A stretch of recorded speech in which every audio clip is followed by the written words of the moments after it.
میں تمہیں اس سے بہتر شے دیتا ہوں، تسبیح فاطمہ ہر نماز کے بعد 33 مرتبہ سبحان اللہ، 33 مرتبہ الحمدللہ، 33 مرتبہ اللہ اکبر کہہ لیا کرو۔ لیکن سوچ لیجئے دل پر کیا گزری ہوگی صلی اللہ علیہ وسلم۔ حضرت عائشہ سے پوچھئے، حضرت خدیجہ سے پوچھئے، حضور کیسے شوہر تھے؟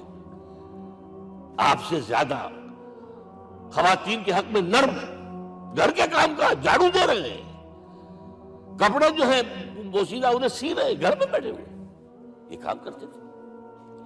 بہرحال ایک بات میں آپ سے عرض کروں، آپ انسان کی جس حیثیت کا بھی ذہن میں تصور کریں گے وہ ساری حیثیتیں محمد میں موجود ہیں صلی اللہ علیہ وسلم۔ محمد حاکم کی حیثیت سے بھی ہے، محمد سب سالار کی حیثیت سے بھی ہے، محمد قاضی القضات بھی ہیں، محمد ہیڈ آف دی اسٹیٹ بھی ہیں، محمد بیویوں والے بھی ہیں، اولاد والے بھی ہیں، محمد 5 وقتہ امام بھی ہیں، جمعہ کے خطیب بھی ہیں، مدرس قرآن بھی ہیں، مربی بھی ہیں، مزکی بھی ہیں، اور ہر میدان میں بلند ترین مقام۔ کوئی ایسی جامع شخصیت ملے گی؟ ہمارے ہاں تو حال یہ ہے کہ جو خطیب صاحب ہوتے ہیں وہ 5 وقتہ نماز کیسے پڑھا سکتے ہیں؟ ان کا تو اونچا مقام ہے۔ 5 وقتہ نماز کے لیے تو علیحدہ چاہیے امام آپ کو، اور وہاں بھی ایک امام سینئر ہوگا، وہ عشاء مغرب اور فجر پڑھائے گا، ایک جونیئر ہوگا بیچارہ، وہ جو خاموش نماز ہے وہ پڑھائے گا۔ 5 وقتہ نماز پڑھا رہے ہیں محمد صلی اللہ علیہ وسلم، اور خطیب بھی وہی ہے، مربی بھی وہی ہے، مزکی بھی وہی ہے۔ ہمارے ہاں جو لوگ تزکیہ نفس کے میدان میں ہیں وہ پھر جماعت کبھی نہیں کراتے، کبھی نہیں دیکھا ہوگا آپ نے کسی صاحب کو کراتے ہوئے۔ یہ جامعیت جو ہے، جامعیت کبریٰ۔ میں صرف ایک بات کہا کرتا ہوں، ایک اعتبار سے حضور کا اسوہ نامکمل ہے۔ آپ مجھے سوء ادب کا مرتکب نہ قرار دے دیں، رسوا کیا ہے؟ عورت کے لیے اس کی اپنی نسوانی زندگی کے لیے اسوہ آپ میں نہیں ہے۔ آخر نصف انسانیت ہے، اسے بھی یہ ہے جس کی وجہ سے حضور نے شادیاں کی ہیں زیادہ۔ خواتین کے لیے اسوہ حضور کے ازواج مطہرات ہیں، اور ان میں سب سے بڑھ کر جو بالکل یوں سمجھیے کہ آغاز کے اندر نوجوانی میں آ گئی ہے حضور کی خدمت میں، لحاظ انہوں نے پھر عورت کی زندگی کے لیے حضور کا جو طرز عمل تھا وہ انہوں نے بیان کیا نا۔ اس لیے سورہ احزاب کے اندر وہاں یہ آتا ہے لقد کان لکم فی رسول اللہ اسوۃ حسنہ، وہی پر یا نساء النبی لستن کاحد من النساء، اے نبی کی بیویوں تم عام عورتوں کے مانند نہیں ہو، تمہیں تو اسوہ بننا ہے امت کے لیے۔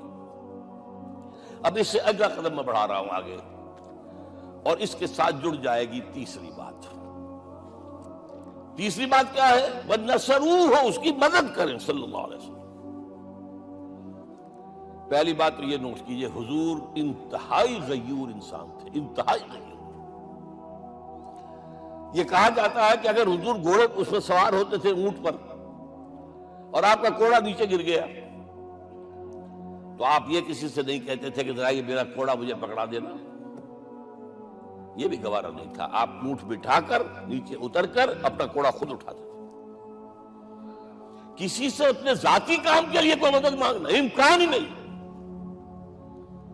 بلکہ ایک واقعہ تو وہ ہے جب بھی میں تذکرہ کرتا ہوں میری آنکھوں میں آنسو آ جاتے ہیں۔ یہ ہجرت کے وقت کا واقعہ ہے۔ آپ کو معلوم ہے حضور نے تمام مسلمانوں کو مکے سے جانے کی اجازت دی، چلے جاؤ مدینے، چلے جاؤ مدینے، آپ خود تھے موجود، اس لیے کہ رسول اپنے مقام کو نہیں چھوڑ سکتا وداؤٹ ایکسپریس پرمیشن فرام اللہ سبحانہ و تعالی۔ اب حضرت ابوبکر پوچھ رہے ہیں حضور اجازت آ گئی؟ نہیں آئی، آ گئی نہیں آئی، دن گزر رہے ہیں۔ حضرت عائشہ کی روایت ہے ایک روز ہم نے دیکھا دوپہر کے وقت آ رہے ہیں حضور، کپڑے سے اپنا سر جو ہے ڈھانپا ہوا ہے۔ عرب میں دوپہر کے وقت وزٹ کرنا جو ہے یہ ان کے خلاف دستور ہے، ان کی تہذیب کے خلاف ہے، یہ قیلولے کا وقت ہوتا ہے۔ تو حیران ہوئے، آتے ہی فرمایا ابوبکر ہجرت کی اجازت ہو گئی۔ اب انتہائی خوشی سے اور بڑی امید میں کہ بڑی شاباش ملے گی۔ حضرت ابوبکر فرماتے ہیں، عرض کرتے ہیں، حضور میں نے 2 اونٹنیاں تیار کر رکھی ہیں، خوب کھلا پلا کے انہیں فرما کیا ہوا ہے، یہ ہجرت میں ہمارے کام آئے گی۔ حضور تھوڑا سا توقع فرماتے ہیں، پھر کہتے ہیں اچھا ٹھیک ہے، ایک میں استعمال کروں گا لیکن میں اس کی قیمت ادا کروں گا۔ حضرت ابوبکر رو پڑے، حضور مجھ سے یہ مغایرت،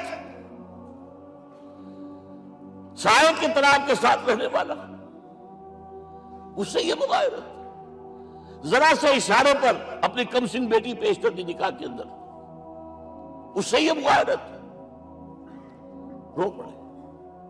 لیکن حضور کی اپنی غیرت تھی، میں قیمت دوں گا۔ اب بتائیے مدد کا کے لیے درکار تھی؟ مدد تھی ان کے مشن کے لیے۔ مشن 2 حصوں میں تھا، اس کو جانیے، آج کچھ علمی باتیں آ رہی ہیں۔ حضور کے مشن کے 2 حصے، ایک ابتدائی جو تمام انبیاء اور رسول کا تھا، ایک تکمیلی جو صرف محمد کا صلی اللہ علیہ وسلم۔ ابتدائی کیا ہے؟ اللہ کی طرف دعوت، تبلیغ، جو دعوت قبول کر لیں ان کے لیے بشارت، بشیر کہ تمہارے لیے آخرت میں جنت ہے، نعمتیں ہیں، رد کر دیں ان کے لیے نذیر، خبردار کرنے والے، جہنم کے لیے تیاری کر لو، داعی اللہ، اللہ کی طرف بلانے والے، سراجا منیرا، روشنی کے چراغ۔ یہ حیثیتیں مشترک ہے تمام انبیاء کرام۔ تمام انبیاء بشیر بھی تھے، نذیر بھی تھے، داعی بھی تھے، سراج منیر بھی تھے، اگرچہ ان تمام حیثیتوں میں بھی حضور کا سب سے اونچا مقام علیحدہ نمایاں ہے، لیکن حیثیتیں بنیادی طور پر مشترک ہیں۔ ایک حیثیت تکمیلی، اور وہ کیا ہے؟ اے نبی، جو دین آپ کو دیا گیا ہے صرف تبلیغ نہیں، صرف تعلیم نہیں، اس کو قائم کر کے دکھاؤ نظام زندگی کی حیثیت سے۔ 3 مرتبہ قرآن میں یہ الفاظ حضور کے لیے آئے ہیں، هو الذی ارسل رسولہ بالہدی ودین الحق لیظہرہ علی الدین کلہ۔ 3 دفعہ سورہ توبہ میں یہ الفاظ آئے، سورہ صف میں یہ الفاظ آئے، سورہ فتح میں یہ الفاظ آئے۔ وہی اللہ جس نے بھیجا ہے اپنے رسول کو صلی اللہ علیہ وسلم، الہدا، قرآن حکیم، ہدایت کاملہ، اور نمبر 2 دین حق۔ یہ 2 چیزیں دے کر بھیجا، کس لیے؟ تاکہ اس دین کو غالب کرے پورے نظام زندگی پر۔ یہ معاملہ ذرا سوچئے، اور یہ حضور کے لیے 3 دفعہ، اور کسی اور نبی کے لیے 1 دفعہ بھی نہیں۔ قرآن مجید کے اس